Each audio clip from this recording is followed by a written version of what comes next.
Assalamualaikum warahmatullahi wabarakatuh. Kembali lagi dalam program acara Kata Mutiara bersama saya Muhammad Denny dan guru kita tercinta Habib Ahmad Mustafa. Assalamualaikum Habib. Waalaikumsalam Bang Denny. Waalaikumsalam warahmatullahi Habib sehat Habib? Sehat alhamdulillah. Kayak makin sehat aja nih antum. Amin ya Rabb. Amin insyaallah. Antum juga insyaallah. Amin, berdoain Habib. Nah, Habib, seperti biasa Habib, kita akan ngebahas lagi dan mengupas kata per kata dari Kalam Mutiara Imam Al-Haddad Habib. Nah juga sebelumnya kita udah banyak banget ngebahas tentang kata-kata mutiara beliau yang sangat indah-indah banget. Nah sekarang kita ngebahas apa nih? Marhaba Bang Denny. Ajib. Ini adalah mutiara yang ke-10 jadinya. Betul. Kalau kemarin-kemarin kita bahas tentang perihal dunia, sebelumnya perihal keridhaan dengan takdir, ya enggak? Oke. Sekarang kita membahas tentang kriteria manusia dari segi pola pendidikan. Sebagian orang dididik ya hanya dengan teguran cukup. Sebagian nggak cukup dengan teguran, harus dengan paksaan. Gitu, ngeri tuh. Sebagian dipaksa nggak cukup, harus dengan pukulan. Wah, parah lagi. Sebagian kagak, pukulan juga nggak manfaat. Apa itu namanya tuh? Waduh. Nah di sini yang harus membahas. Pola-pola itu dan di tiap-tiap pola ada perumpamaannya. Kita akan baca di sini. Bismillah. Makin seru banget nih kayak pembahasan ya. Bagi pandai baca Bib ya. Bismillah. Bismillahirrahmanirrahim. Qala radhiyallahu anhu wa nafa'ana bih. Minan nasi may yaktafi bil isarati anit ta'in wa minhum may yahtaju ila tasrihi ma'ar rifqi waliin. Oke. Baik. Bismillahirrahmanirrahim. Imam Haddad membagi di sini ada 4 Bang Denny. Ada 4. Yang paling tinggi beliau berkata minan nas, di antara golongan manusia, man, orang-orang yang yaktafi, cukup bil isyarah, dengan isyarat sudah cukup. Anit ta'yin, nggak perlu untuk ditunjuk. Cukup dikasih isyarat saja udah paham. Tahu kayak gerakan atau apa gitu. Gerakan, lirikan, sudah paham dia. Ini yang Masya Allah. Ini yang keren. Memang subhanallah, orang yang bisa mengambil manfaat dari gurunya adalah orang yang memahamin isyarat gurunya.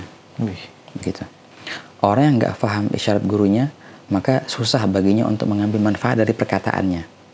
Oke. Man lam yanfa'ka lahdhuh, lam yanfa'ka lafdhuh. Barang siapa orang yang engkau tidak bisa mengambil isyaratnya, maka pasti engkau tidak bisa mengambil kemanfaatan dari perkataannya. Salam tuh Bang Denny. Makanya kita harus pandai-pandai untuk memahami isyarat dari guru-guru kita ya. Karena itu adalah kunci yang bakal ngebuka kita paham dari perkataan mereka, apa yang mereka tuju. Ini yang pertama. Orang yang cukup dengan isyarat. Allah ja'alna minhum. Amin. Insyaallah. Tapi yang kedua, wa minhum man yahtaju ila tasrih ma'ar rifqi wal lin. Kedua, kalau isyarat dia nggak paham, harus dijelasin. Tapi cukup dengan kelembutan. Arifik kelembutan, lin halus gitu. Tapi dijelasin, jangan gitu, ditunjuk ini gitu. Tapi dengan kata yang indah, yang halus, dia sudah paham, jelas. Nomor 2 nih derajatnya. Oke. Nomor 3, wa minhum man la yujdi fihi. Nomor 3 nggak manfaat. Bukan isyarat lagi. Dijelasin, ditunjuk juga nggak manfaat. Kecuali at-ta'nif wa takhshin, sedikit daripada kekerasan. Agak kasar dikit pas kita ngajarin dia, pas kita ngomong sama dia, baru ngeh dia. Tamam. Kalau omong lembut, diketawain malahan. Ngomong agak keras dikit, baru ngeh dia. Itu nomor 3 tuh derajatnya. Tamam. Wa man lam yantafi' bidza wala bidzak. Nah, barang siapa yang turun dari derajat nomor 3 ini, nomor 4, artinya isyarat nggak paham. Apalagi tasrih, jelas apa ditunjuk tuh dengan kelembutan, nggak paham juga. Oke, dikerasin juga nggak paham. Nomor 4 nih ceritanya, apa namanya? Fahuwa minasyayatin. Syaitan itu berarti katanya. Waduh, serem banget. Udah kayak syaitan katanya Mahathir. Fahuwa minasyayatin. Na'udzubillah min dzalik. Jangan sampai yang apa namanya, kalau orang dengan kekerasan dia nggak paham, berarti ya sudah keluar dari area kemanusiawian. Bukan manusia berarti itu. Tapi ini Imam Al-Haddad lagi mengisyaratkan manusia apa murid-murid beliau tuh? Oke, ini sebenarnya apa namanya, umum ya, umum. Baik pun murid, ini pola seorang guru mengajari murid-muridnya ataupun membagi muridnya ke 4 bagian ataupun semuanya.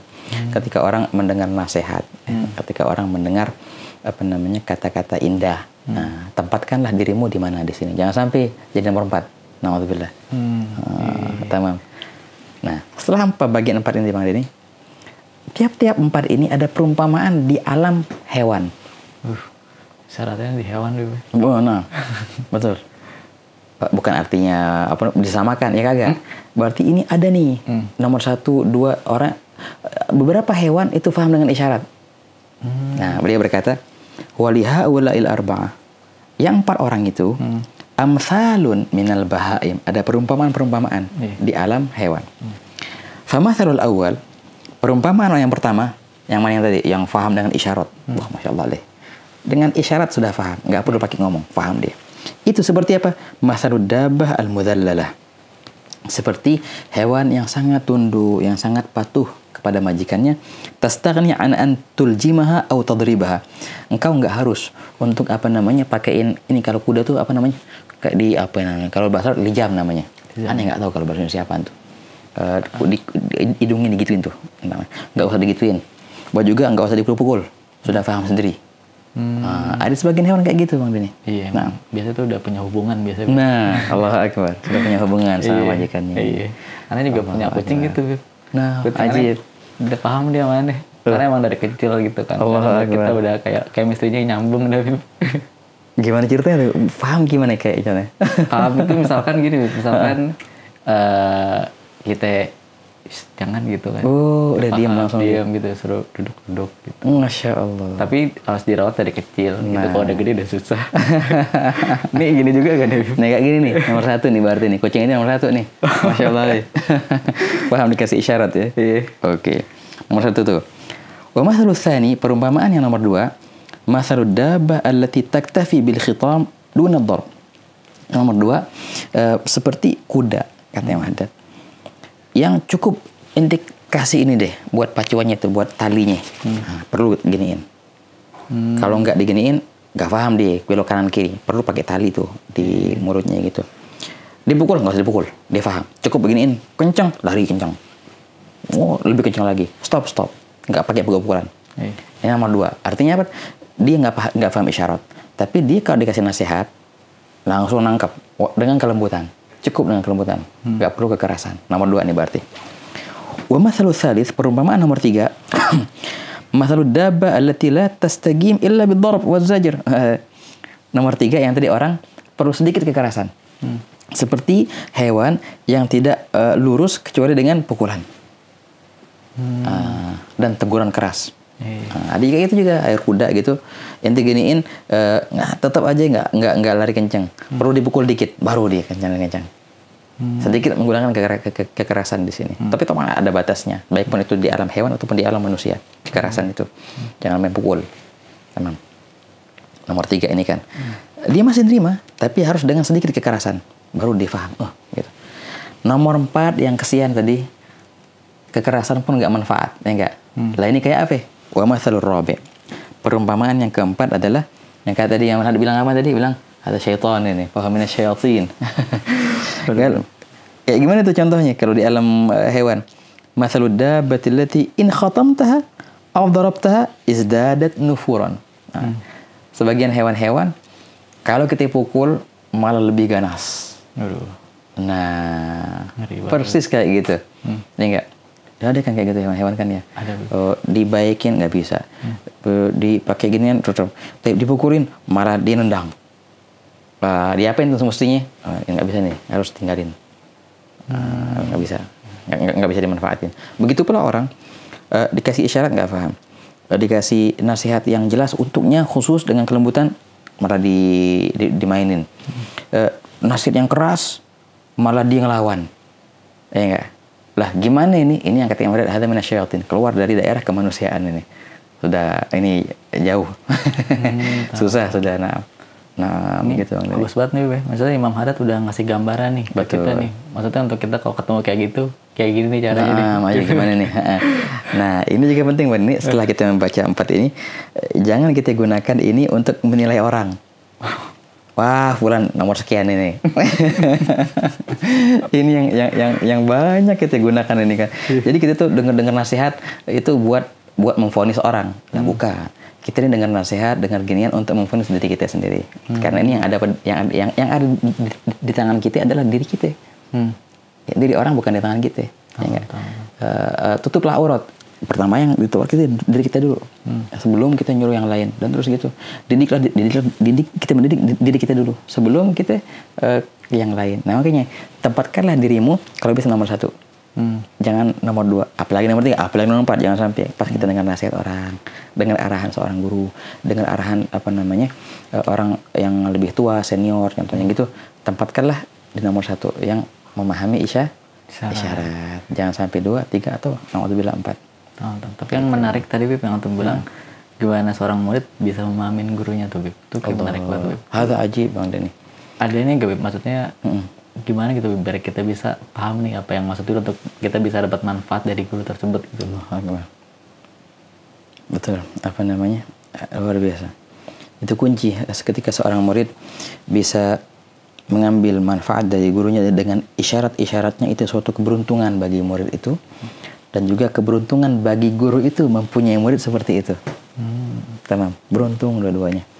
Ini ada emang sudah bagian dari Allah Ta'ala, ada yang kayak gitu ya hasilnya, dan itu tanpa daya upaya. Tapi ada juga bisa dihasilkan itu Bang Denny. Ketika kita menjadi murid seorang guru contohnya, kita lihat yang mana sih murid-murid yang disayang oleh guru itu, yang katanya itu murid faham isyarat guru itu, kita deketin dia. Dari dia kita belajar banyak, semestinya kayak gitu. Itu caranya untuk bisa paham isyarat seorang guru dari rekan-rekan senior kita yang memang sang guru sudah demen sama dia. Pernah dulu di sana. Waktu kita belajar di Hadramut, jadi guru kita ada kitab agak jauh di situ. Jadi Habib mau ngambil kitab itu. Nah, cuma Habib nunduk dan lihat pelajar, habis itu lihat kitab, terus nunduk lagi. Masya Allah, fulan ma'ruf. Langsung ngambil kitab ke Habib. Habib nih. Kita nggak ngeh maksudnya apaan ini, tapi dia ngeh. Hadza ajib. Dan itu bukan karena apa-apa, kecuali karena lama memang dia duduk di situ. Jadi paham betul pola pandangan seorang guru gimana, pola lirikannya, apalagi gerak-gerik tangannya itu mempunyai makna semua. Yang namanya guru itu, guru murabbi, tidaklah ada yang abas dari gerakannya. Tidak ada gerakan yang sia-sia atau lirikan yang sia-sia. Nggak ada yang sia-sia. Hanya yang lain bisa nggak memahamin. Itulah kriteria seorang murabbi. Tapi kalau yang bukan murabbi, ya bisa aja yang nggak ada artinya gerak-gerik. Kalau seorang guru yang murabbi, nggak ada yang sia-sia. Lirikannya pun nggak ada yang sia-sia. Bisa kita ambil pelajaran dari situ. Tapi hanya orang yang tertentu yang bisa ambil pelajaran. Iya. Gitu. Masya Allah banget itu tadi. Teman-teman lirikannya udah paham gitu ya. Maksud dan tujuannya pertama. Ini menarik banget sebenarnya Bib. Tapi karena juga udah waktu nih Bib. Marhaba, kita bahas di episode berikutnya aja Bib ya. Bib. Makasih banyak Bib atas ilmunya juga waktunya. Baik para pemirsa, terima kasih banyak telah menyaksikan program Kata Mutiara.